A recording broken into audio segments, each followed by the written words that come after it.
Missile system deployed in disputed Crimea. Ukrainian troops are on high alert.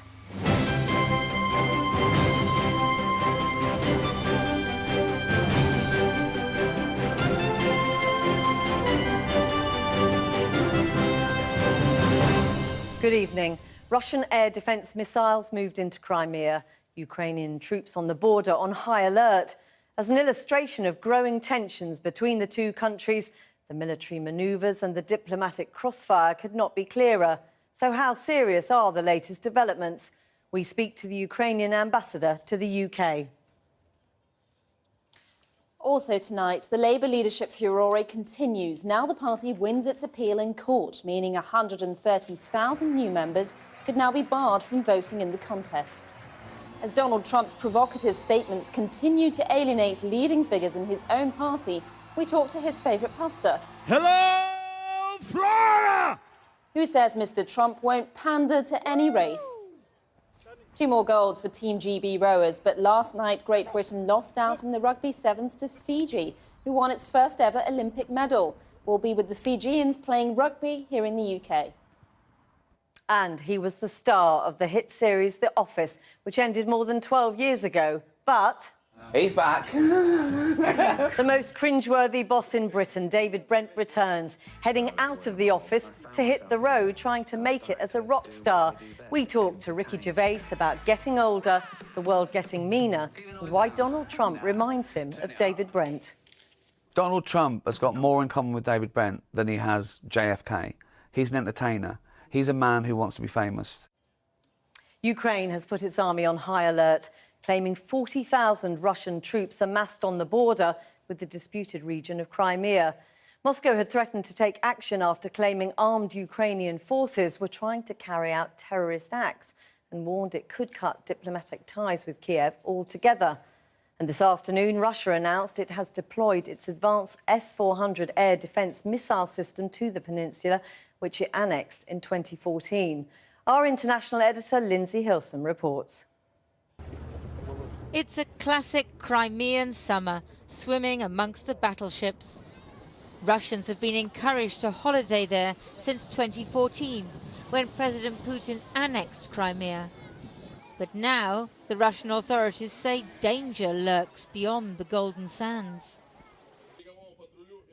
This is a drill to counter underwater sabotage attacks, part of a military exercise in the Black Sea, following what the Russians say was an attempted terror attack by undercover Ukrainian agents.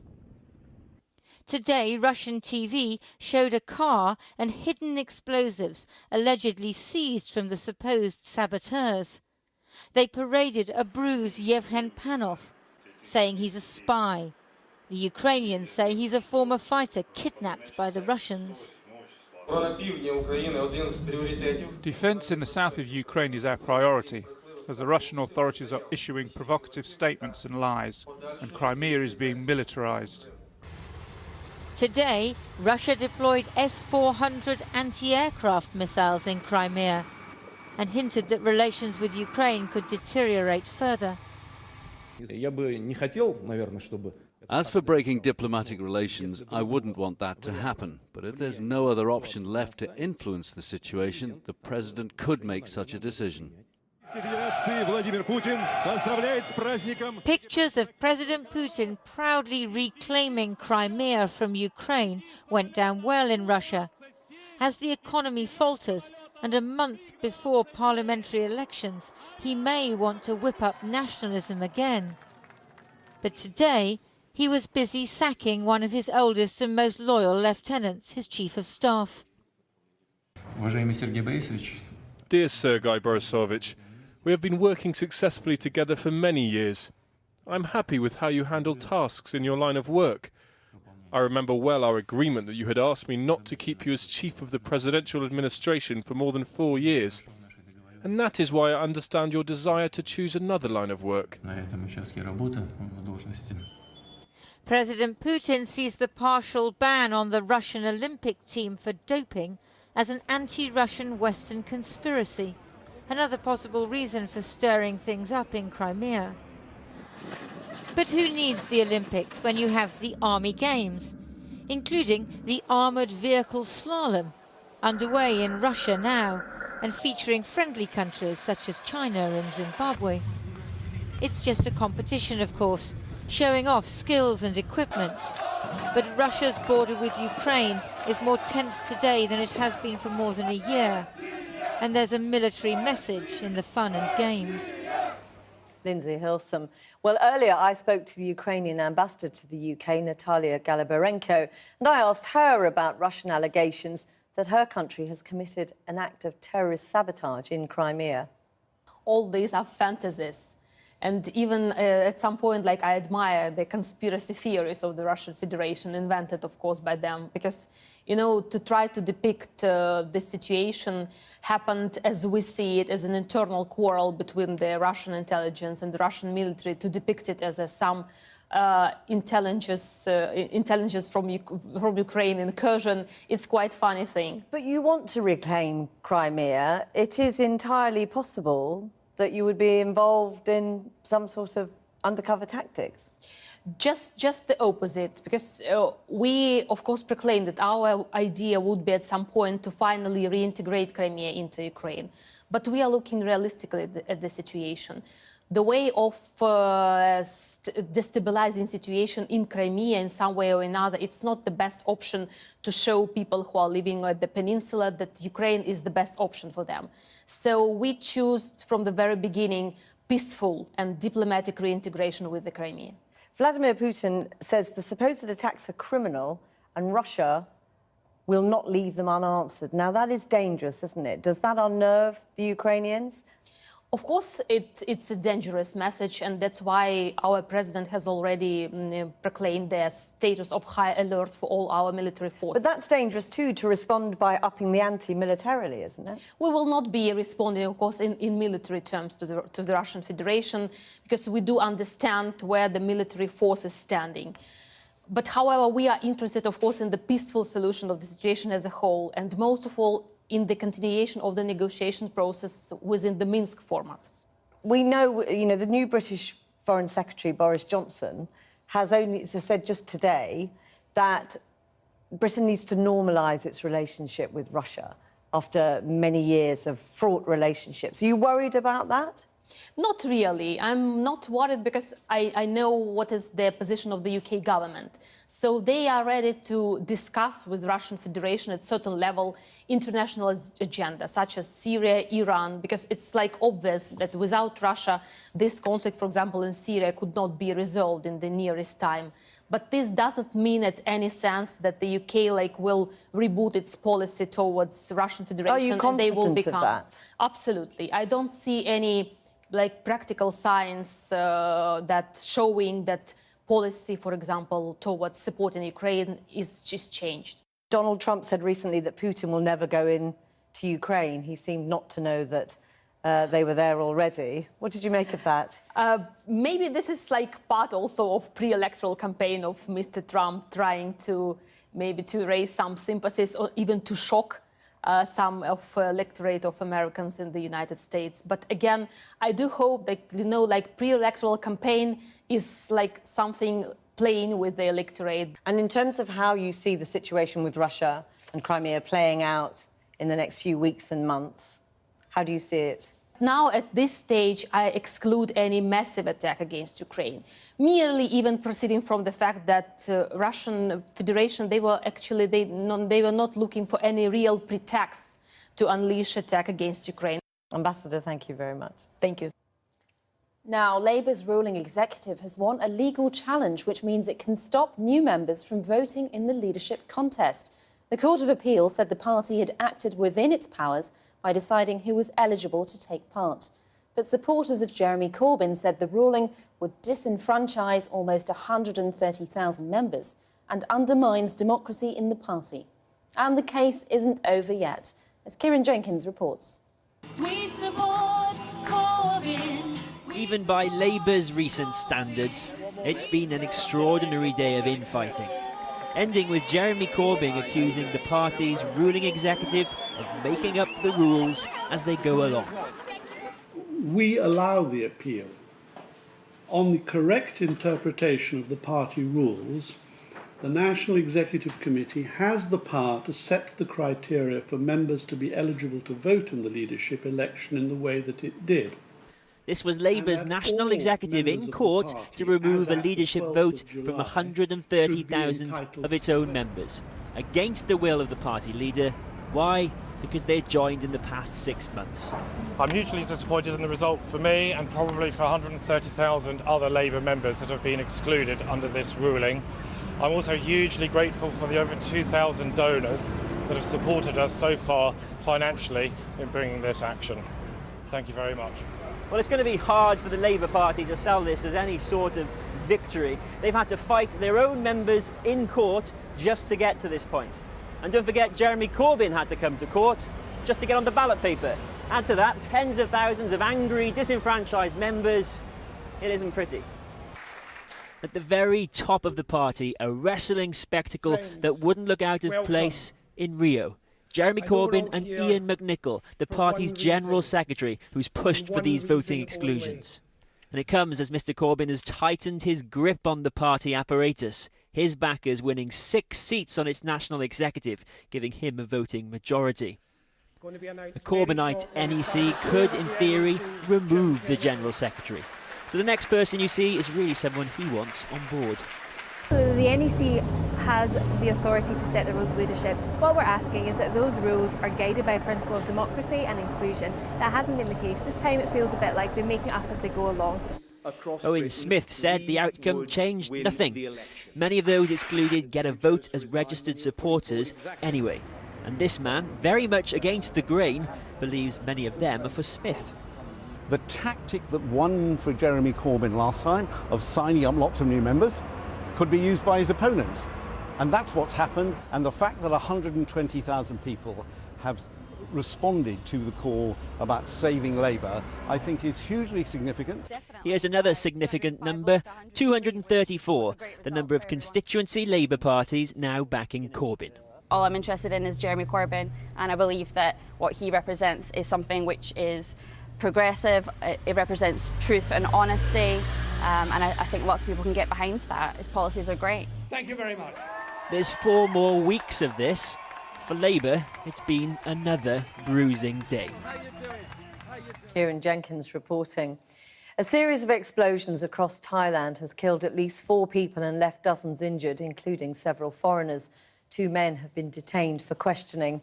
The blast went off in the south of the country, 2 in the tourist hotspots of Hua Hin, where 1 woman was killed, and another in Phuket Island on the popular Patton Beach. Thai authorities were quick to rule out Islamist terrorism as the motive, as Harry Smith now reports.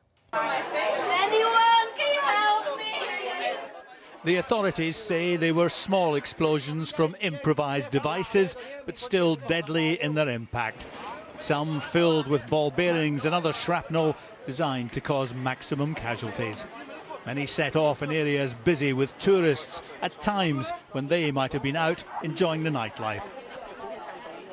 The blasts also coincided with a national holiday to celebrate the birthday of Thailand's Queen. If the object was to hit the country's tourist trade, it made an immediate impact. I woke up last night, a call from my mum from home, and I couldn't believe it. I felt sick. I was absolutely speechless. I just don't know how to feel. I thought that I was going to come to this place and feel safe. I mean, it's astonishing what's happening in Little Hua Hin. It's a place where tourism, and especially this weekend with the Queen's birthday, it's supposed to be a place for celebration. Perhaps to reassure the thousands who visit Thailand each year, police were quick to insist this was not an attack connected to any global terror network, insisting instead it was the work of local insurgents. By far, there is no connection with any other incident that's occurred there. So we are working round the clock in order to identify the suspects and also the motives that's behind the scene. Insurgent groups in the historically Muslim south of Thailand have a long-running campaign for an independent Islamic state. It's often been violent, thousands have been killed, but it has never before targeted tourist areas. The attacks came just a week after the Thais voted in a referendum to strengthen the powers of the ruling military regime. The authorities have stepped up security checks at all tourist destinations, and European embassies have advised their nationals to be vigilant. Harry Smith. US-backed forces battling Islamic State near the Turkish border in northern Syria say they have launched a final assault against jihadists in the city of Manbij. Local reports claim that retreating forces from the so-called Islamic State group have taken hundreds of civilians hostage.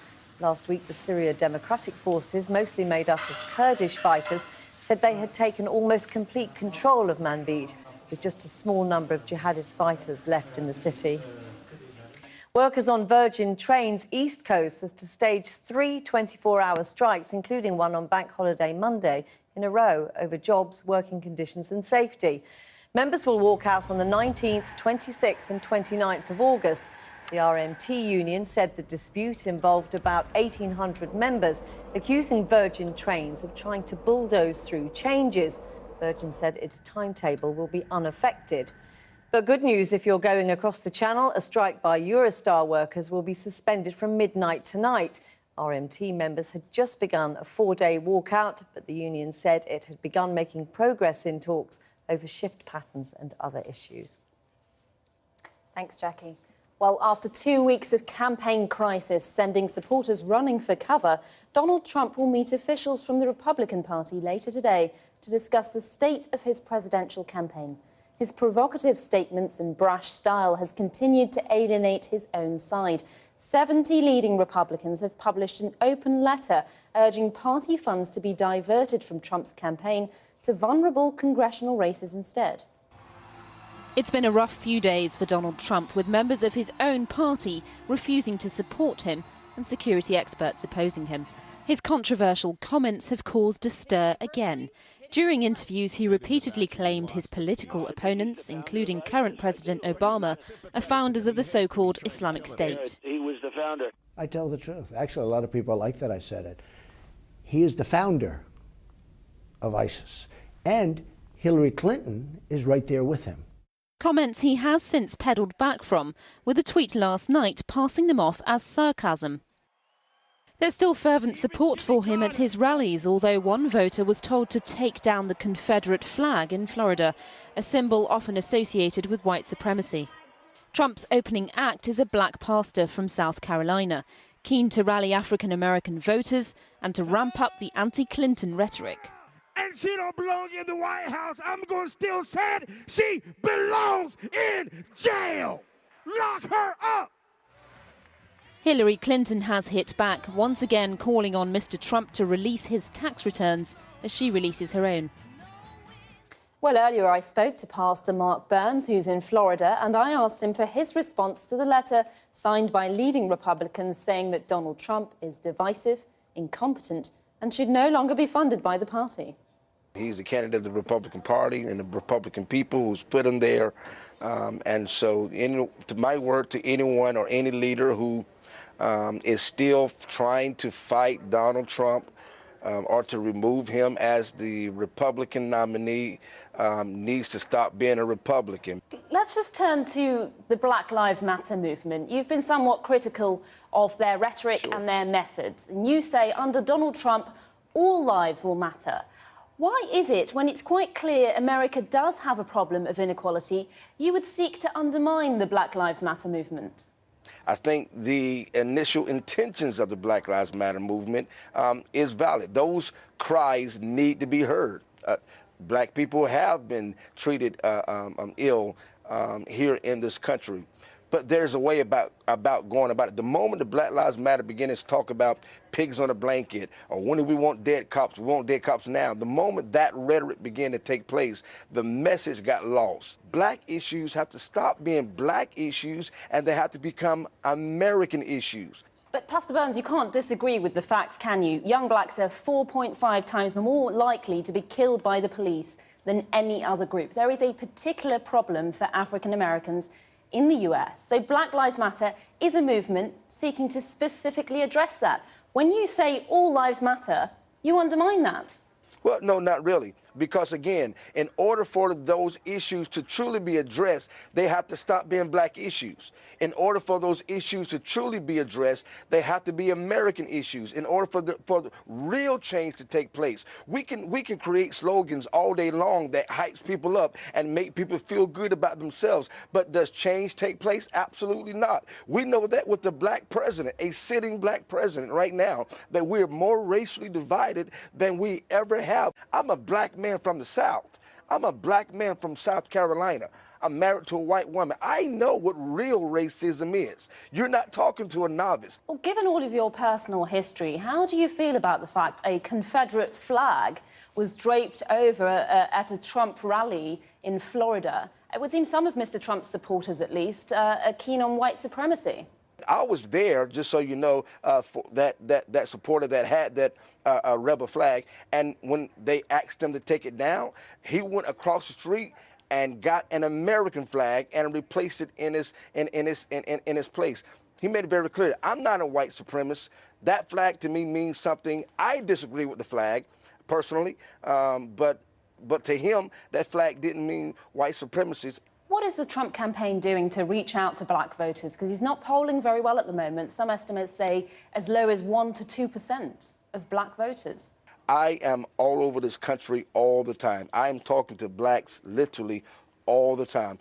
And trust me when I tell you, it is not politically correct for blacks to come out publicly and say, I'm voting for Donald Trump. You will discover there's so many blacks who are supporting Donald Trump. They understand that under Barack Obama, under the Democrats, and under a third term of Barack Obama with Hillary Clinton, black people are more broke. What Donald Trump is doing is he's not pandering after no one race. He's dealing with issues that are going to affect every race. Pastor Burns, thank you very much for joining us. So happy to be here. Well, it's been a great day for British athletes at the Rio Olympics, winning 2 gold medals in the space of 30 minutes to go 4th in the medal table on day 7. Helen Glover and Heather Stanning took gold in rowing's women's pairs, successfully defending the Olympic gold they won in London in 2012. They're now unbeaten in 39 races, a run that stretches back 5 years. And half an hour later, there was gold too in the men's 4. Mohamed Shbihi, George Nash, Constantine Louloudis and Alex Gregory claimed a 5th consecutive Olympic title in their discipline. On the track, the defending Olympic heptathlon champion Jessica Ennis-Hill won her best event, the hurdles, and then cleared 1.89 metres in the high jump. But her British rival, Katarina Johnson-Thompson, leapt even higher, clearing 1.98 metres, a world heptathlon best. She's now currently in the gold medal position. But today's most jubilant celebrations have been in Fiji after the country won its first ever Olympic medal. The gold came in the rugby sevens with a 43-7 win over Team GB in the final. It's a huge boost for the Pacific Islands and for Fiji players here in the UK. Our sports reporter, Jordan Jarrett-Bryan, is in Aldershot tonight, where some of them have been on the pitch. Jordan. Thanks, Jackie. Yes, and welcome to the British Army barracks here down in Aldershot, where, as you can see, it's a fantastic day here, fabulous Friday evening. It's also a fantastic day for all Fijians, home and abroad, because if today was all about Team GB, yesterday was definitely all about the Fijians, as they claimed their very first Olympic medal, gold, beating the Team GB in the men's final of the rugby sevens. It was a real comprehensive win in the end for Fiji against a GB team actually were quite good up until the final, but Fiji proved way too strong. Really good scenes at the end of the match there from a lot of proud and emotional Fijian players. I'm actually now joined by some more very, very jubilant and proud Fijians here. First of all, Alfredi, you are the head coach of the British Army Rugby Sevens team. Tell me a little bit about what you think back home the reaction would have been last night. Yeah, as we watched the game last night, it's totally a different atmosphere compared to where we are now in the UK. Like back home, as soon as the final whistle blow by the referee, a celebration across the town, across Fiji and even in the village. You can see and watch some pictures on the Facebook page across the Fijian community here in the UK and Europe and back home in Fiji. The celebration meant a lot for Fijian as a whole. And what do you think it will do for Fijian rugby and wider for the nation itself as well? What will this win do for your country? Oh, it means a lot because it's the first Olympic medal and it's a goal. But it means a lot. As a country as a whole, it's a big boost for the generation, grassroots level, even in the rugby sevens we play back home, starting from playing with the bottle, wrap T-shirts around and even playing with the balls. Okay. But that's a big boost for all our younger generation even. And you're a Fijian coach here. Last night, the Fijian coach is British, the British coach is Fijian. What do you think? Was it more of a tactical battle between two guys that know the other nation very, very well? The way we look at it, Ben Riley used to coach England. Majority of the players who play for GB last night used to be coached by Ben Ryan. So tactically get it right and from the minute one, that final. Okay. And just bring you in, Leah, you're a member of the Fijian community down here in Aldershot. What do you think it will do for Fijians here in the UK? First of all, it was a very proud moment for all the Fijians here in the UK. For the Fiji team winning the first gold in Rio in the Olympics was a tremendous performance by the team, and all the Fijians, I speak on behalf of all the Fijians here in the UK, was ecstatic. Everybody was over the moon. Proud moment for everyone to be a Fijian on the eve of the sevens final last night. Brilliant. You have it there, some very, very proud Fijians here. It will kick on their nation, not only nationally, but in a rugby sense as well. Back to you in the studio. Thank you very much, Jordan. Now, courier riders working for the food delivery service Deliveroo are staging a protest over a new pay deal, which would see them paid per drop-off rather than by the hour. Labour called it a return to a Victorian system which had no place in modern Britain. Deliveroo say they're trialling the new payment model to increase flexibility and had already seen average hourly fees for riders increase up to twofold. Simeon Brown has more. Calling all workers. Time to put your working on the dance floor. They work for one of the UK's fastest growing tech companies, but are in protest over pay and are raising the question, what nature of work is the tech boom creating? So we followed one of them to their patch. This is Stu. That's what he wants us to call him. We're here working 7 days a week for Deliveroo. We're out here all day, all night, working, and we're being treated like doormats, to be honest with you. Deliveroo is a young startup that connects your favourite restaurant to your front door, with expected revenue of over £130 million. The company are now introducing a new payment system, and some of their workers are not happy. This is why. Deliveroo currently pay their couriers £7 an hour, with an extra £1 for each delivery. Under the new plan, the rate per delivery is raised to £3.75, but the flat hourly rate is scrapped. Under these plans, Stu's earning potential is raised, but the minimum he can earn potentially falls. That £7 an hour is like a safety unit, I believe. Like, you know, I feel secure with that. If I don't have any deliveries, I feel slightly secure. I'm not saying that I'm coming into work just for £7 an hour to hopefully sit down and do nothing. No, I like doing the deliveries, more the merrier. But we're not guaranteed the delivery coming through to our phone. In response, Stu has joined his colleagues in staging a wildcat strike. But technically, they're not even employees. They're self-employed and contracted to the company. And this is a big part of the story. Now, work like this is considered part of the gig economy that replaces the idea of staff with contracted independent workers. Now, companies say this makes them more flexible and more efficient. But if you're a high-earning freelancer, that's great. What about those at the other end of the labour market? The tech boom has created growth in these kind of jobs. But there is no sick pay, no holiday pay, and these workers say they are low paid. But in response, Deliveroo have given us this statement. Many drivers tell us they will receive more fees over a shorter period of time with this model, and that this works better for them. We have offered them the choice to stick with the current fee model. Ultimately, if this model doesn't work for our riders, it doesn't work for us. No action has been taken against riders who have expressed concern. But this protest is bigger than one company. It's a significant moment of resistance to a growing business model. If these guys win, how many low-paid workers at similar tech companies will follow suit?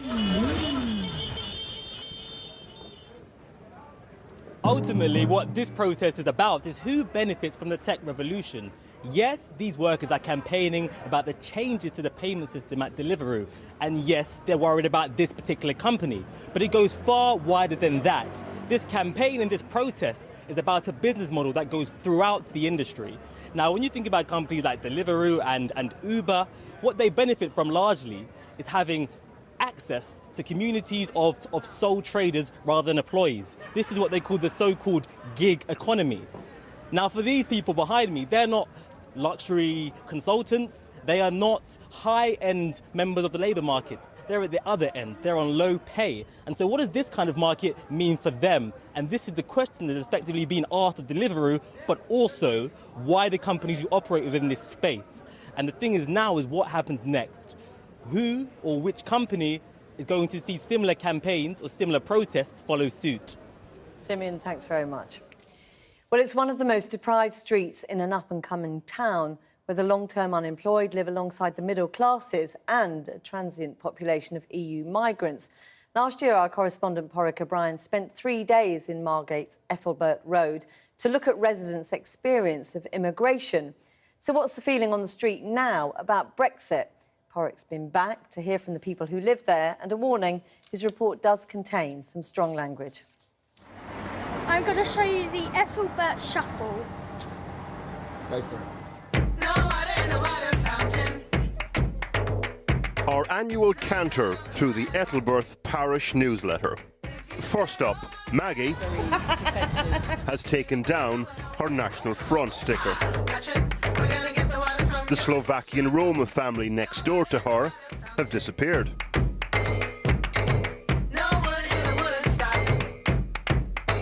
In their place, Czech Roma rappers centre stage.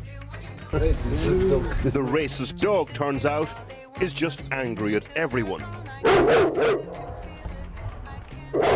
Sorry. And oh yes, it would seem most people on the street voted to leave the European Union.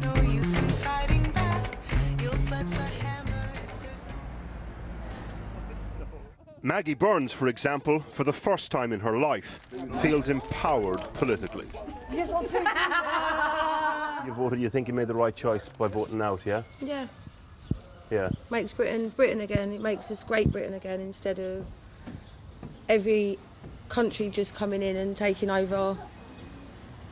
Gives the British people a chance actually to live their lives properly like they were in the olden days. What message do you think Brexit sent to the foreign neighbours on this street? That people around here are more united in what they think. They're not going to put up with all the shit anymore. Maggie's lifelong friend, Kiri Lewis-Jones, voted to remain. You feel it. The air is thick with mistrust and disdain and... But are you just saying that because the results sort of didn't go the way you wanted it to, or...? No, it was a little bit like that beforehand. But afterwards, it was almost like you got the feeling that everyone was out for a fight. Immigration dominates Brexit chat here. But not just that. On the steps of the ex-guest houses, the EU symbolises something dysfunctional, something unfair. How do you think the EU materially made your life worse? Do you know what I mean? Everything's gone up too much and get bugger all back. You what? Everything's gone up and we get no back. When you say everything's gone up, do you mean the cost of living and all? Yeah. But that's not to do with our membership of the European Union, is it? We can build a hospital. That's right. Pay the doctors to do their jobs that they're supposed to do. I mean, You what? Say what? I said the money that we pay to the EU, we can keep in our country and pay the doctors that deserve it, that save our lives. Annoys me because footballers, all they do is that and they get paid 250 grand, even if they don't even play a match. They get paid over 250 grand. Whereas our soldiers are out there getting shot or blown up and have got the chance of never seeing their family again. Yet they're getting paid, what, over 100 grand, that's it. And what's that got to do with Brexit and the European Union for you? It's basically, what it's got to do for me is our money that we get from not being in the European Union and giving it to other countries, we can take to our military and defend our own country. As we chat, Thomas Karika arrives.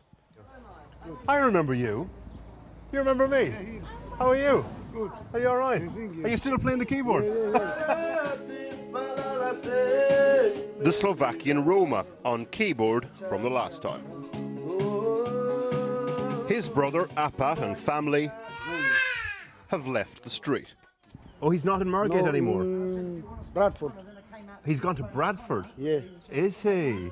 Oh my goodness. Friday, Germany. Friday he's going to Germany. Yes, Germany. You were going to Germany? Yeah, Germany. To live? Yeah. And this is part of Ethelbert's Brexit story. The turnover of immigrant families makes Maggie's life feel at times even more unsettling. But now they've left as well. Yeah. Does it sort of, the fact that it keeps changing here, does that bother you? Or? It does, yeah. And you stay here? I haven't got a choice. Yeah. Trying to find a two-bedroom place around here is like gold dust. Is it? And who's going to move in there next, do you think? Don't know.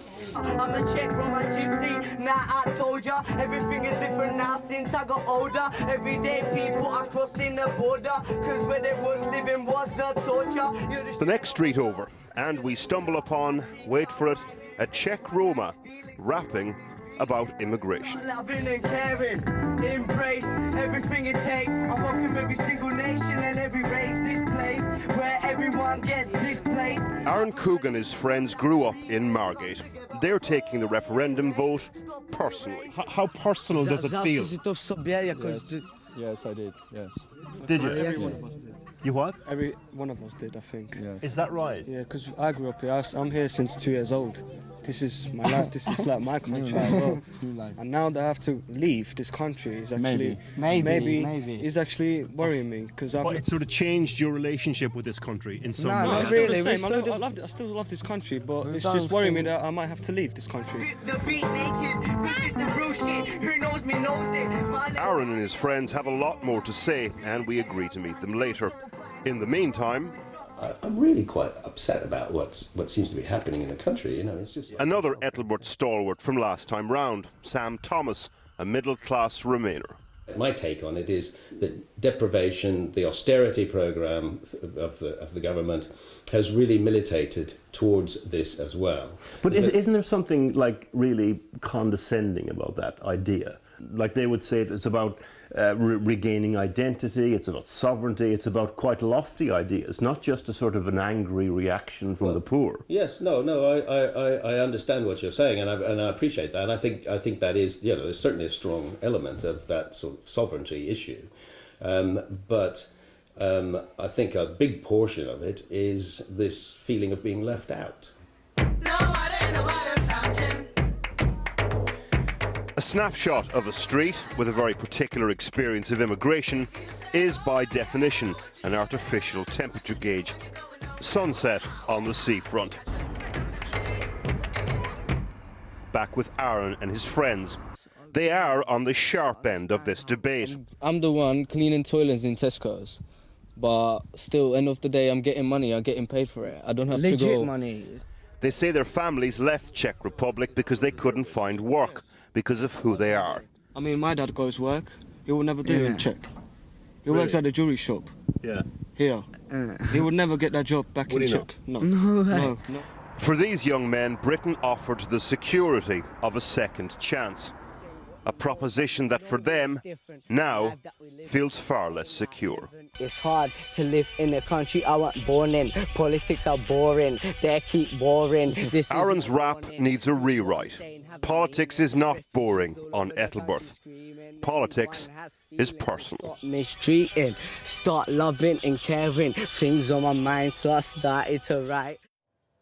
Well, that's the view from Margate. But how have British attitudes changed over the last year towards immigration and our relations with the outside world?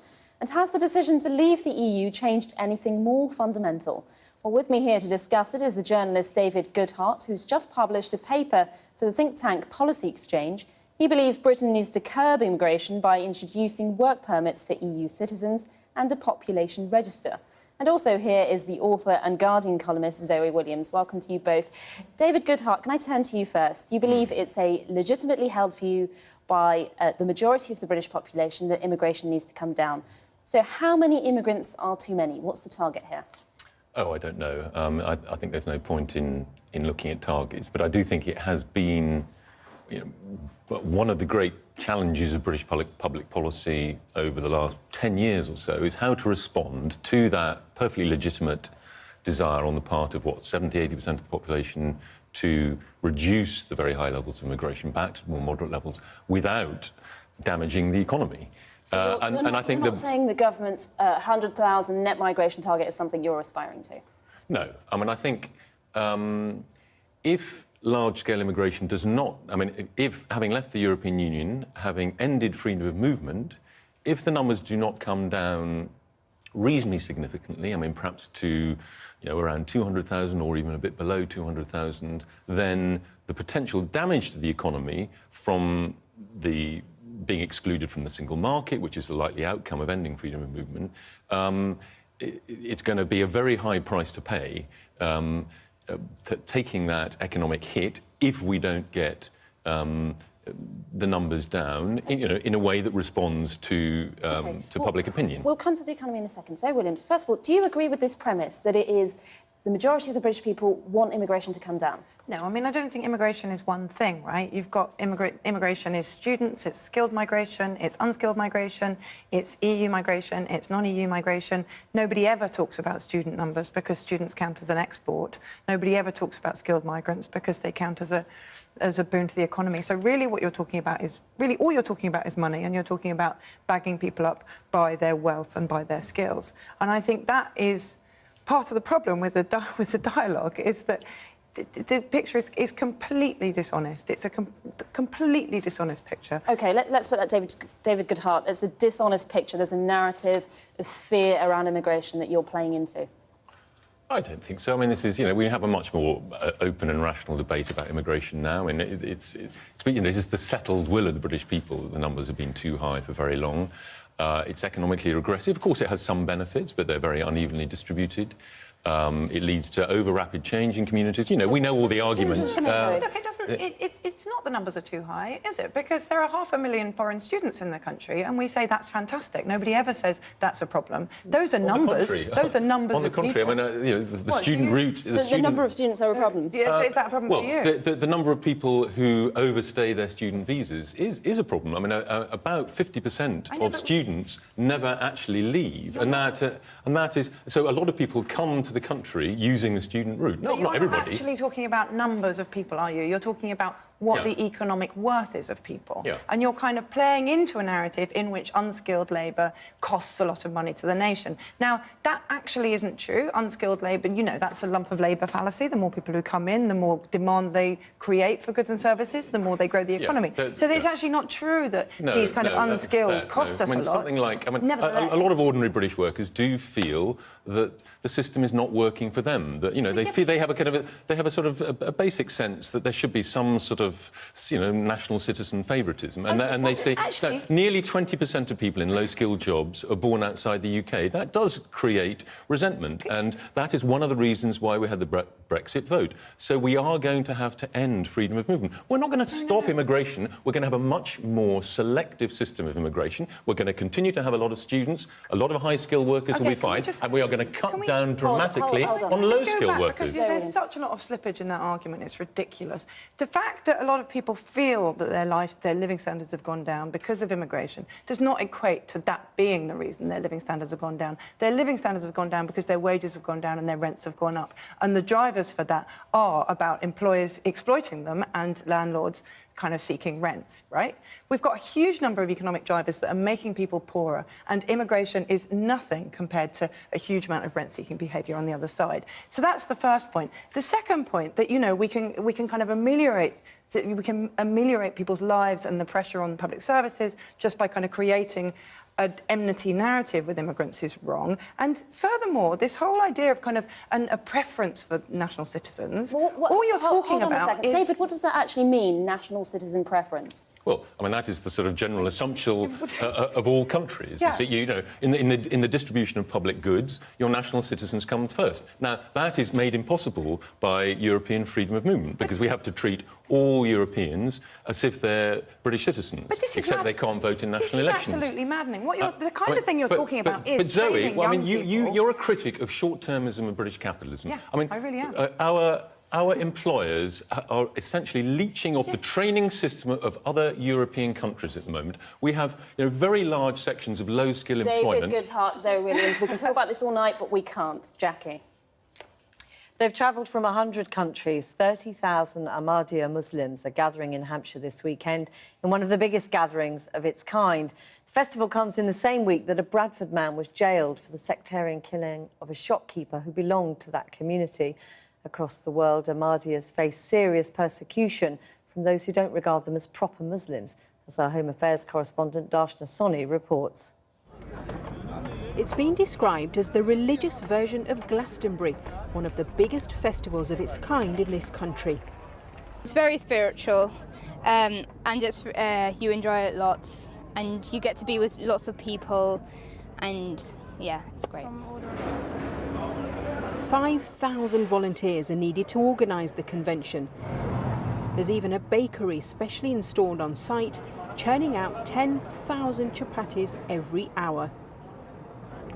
30,000 Ahmadis are gathered here. This is a time for huge celebration, but it's also a time for reflection, for this is a community that has faced relentless persecution. Just this week, a man was jailed for the horrific murder of an Ahmadi shopkeeper in Glasgow. Sunni Muslim Tanveer Ahmed was sentenced to 27 years for the religiously motivated killing of Asad Shah outside his shop.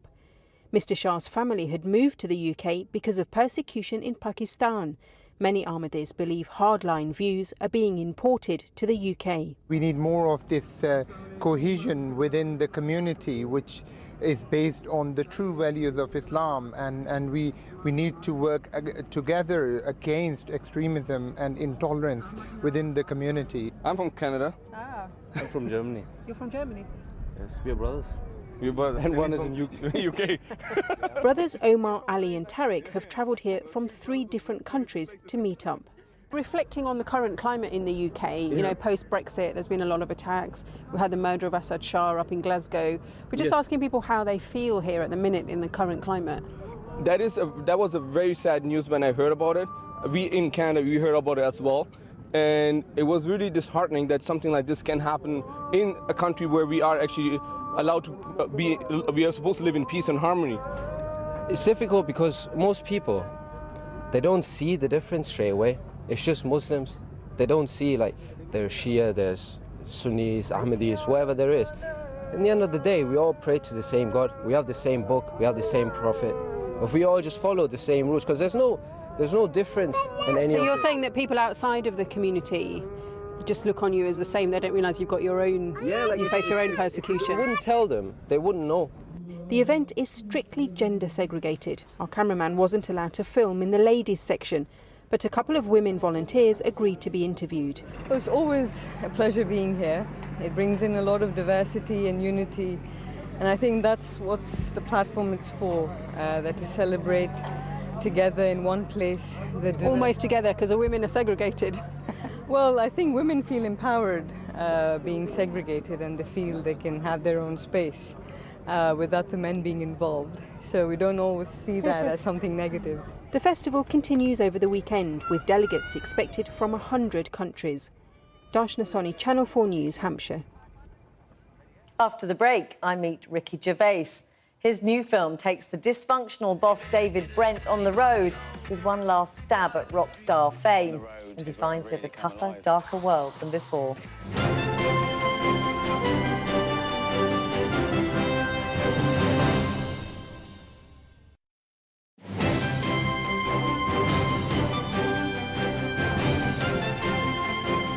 Welcome back. He's everyone's least favourite boss.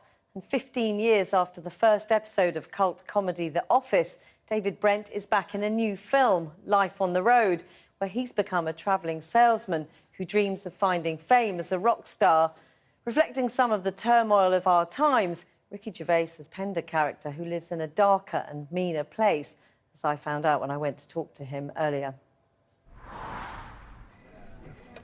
Hello, love you, Ken.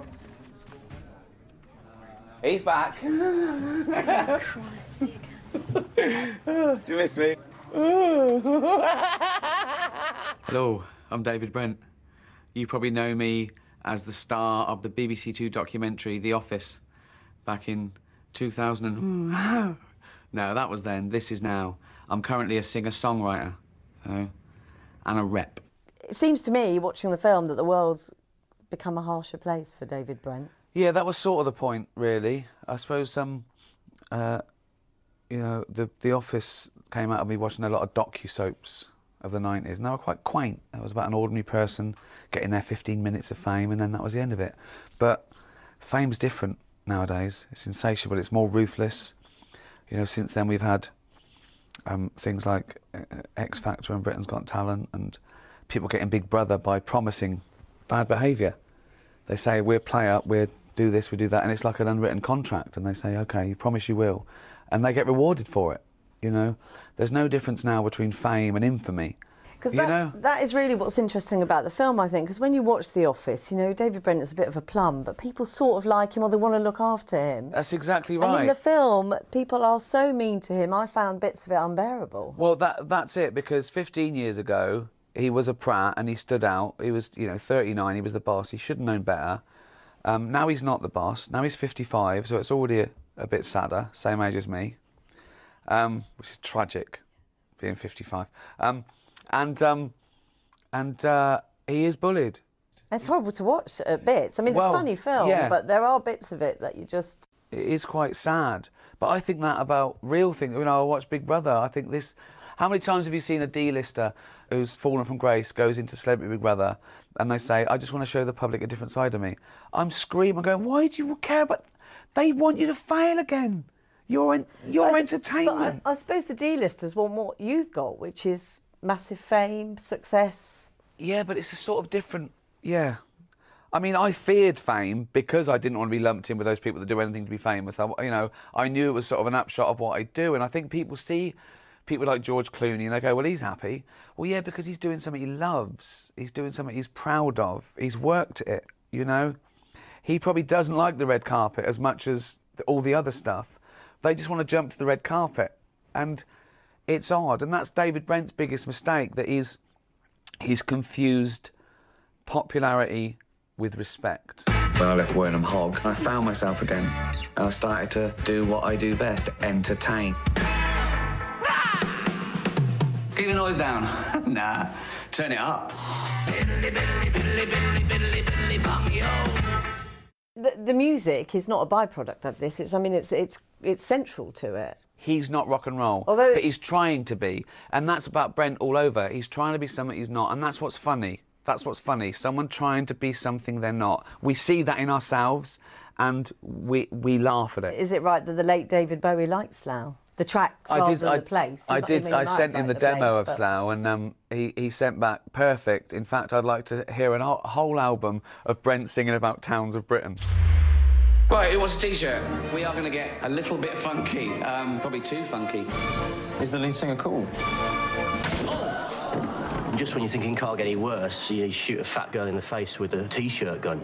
I let her keep the T-shirt, so it won't fit her. You know, David Brent is a man of a certain age, with a good head of hair, prone to offending people. Do you think he'd make a good American president? Well, Donald Trump has got more in common with David Brent than he has JFK. He's an entertainer. He's a man who wants to be famous. When was the last time you saw a president, or future president, or potential president, say, wow, I wanted to punch him in the face? That's amazing. And people go, yeah, it's about time we had a president who would punch someone in the face. And there's a chance, of course, he'll be elected. If people vote for him, he should be. If you don't want Trump for your president, vote for someone else. Don't sit back and start thinking it's never going to happen. It's a joke, because it might. Ricky Gervais, thank you very much. Cheers. Thank you. Now, just one bit of Olympic news. In the last few minutes, the American shooter Kim Rhode has just won a bronze medal, taking her to a record 6 medals in 6 different Olympic Games. We're back tomorrow night at 6 o'clock. Until then, that's Channel 4 News. Have a very good evening.